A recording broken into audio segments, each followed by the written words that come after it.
Hello, my name is Christina. I will now present you three theories about why Queen Elizabeth I is called the Virgin Queen and why she might have never married.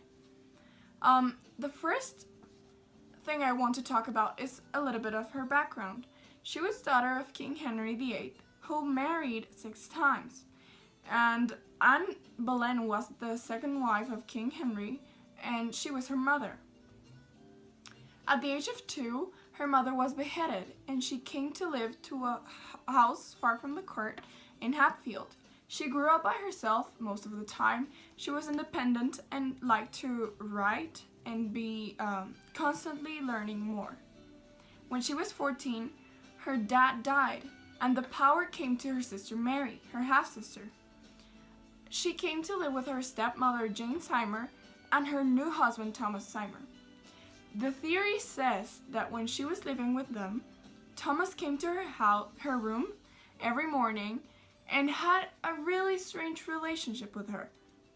He used to be really funny and make jokes, and they were supposed to be heard laughing most of the time. So probably Queen Elizabeth I was getting close to Thomas Seymour.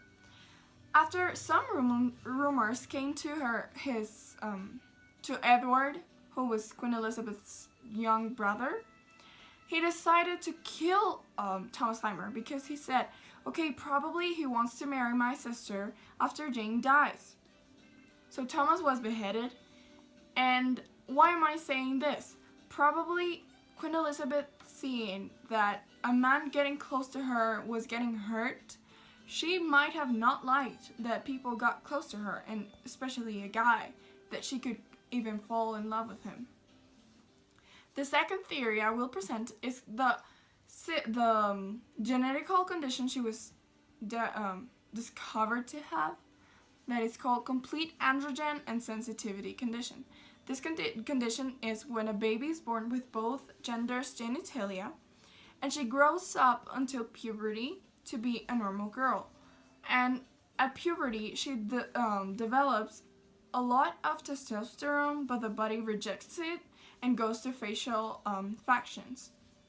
This might explain why she liked makeup. She loved jewelry and wearing really big ruffs. Also, why do you think we know this? Medicine in that time wasn't that advanced, but the thing is that there were other suitors for her to marry, and all of them required a fertility test. So doctors did all these tests and they discovered this, supposedly. My favorite theory, and the one I stand for, is patriotism and self-value. Why? She said that she was married to England, first of all, and she would do anything first for her country. And having to marry a man would take all of her rights as a woman. Why? Because at this time, women were subjects to their husbands.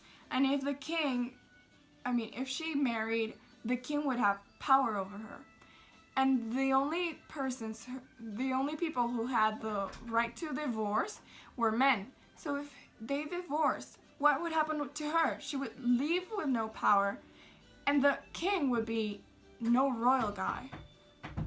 Also, why would she get married if she could say no? She was the queen. She was the head of the church.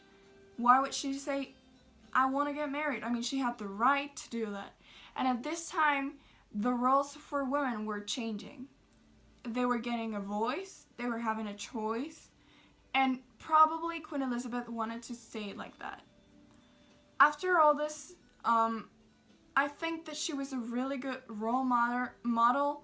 She developed England and developed it to a point that it was the best time in history for England. And at the end, she died, and the power came to her nephew James I, who was son of Mary Stuart, Queen of Scots, because she had no daughters or sons. And that's why she's called the Virgin Queen. She would want to be remembered that way. And actually, we're never gonna know why she never married.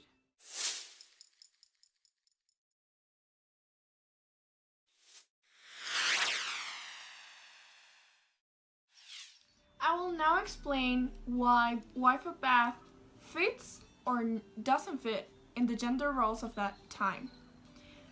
Wife of Bath, as I would say, wouldn't fit in those gender roles. Why? She was an independent woman who could maintain herself. She was really independent. She could do clothes by herself. She was actually pretty intimidating to other men, and she wouldn't care about what others say. She had traveled to a lot of places, and that's why she wouldn't fit in these roles, because in that time women were meant to stay at home with the kids, were in charge of keeping the house clean, watching the crops, and all that. Also, I think that this wife of Bath would be an example of a modern girl, of a modern woman who is capable of doing everything, as everyone is right now. Thank you.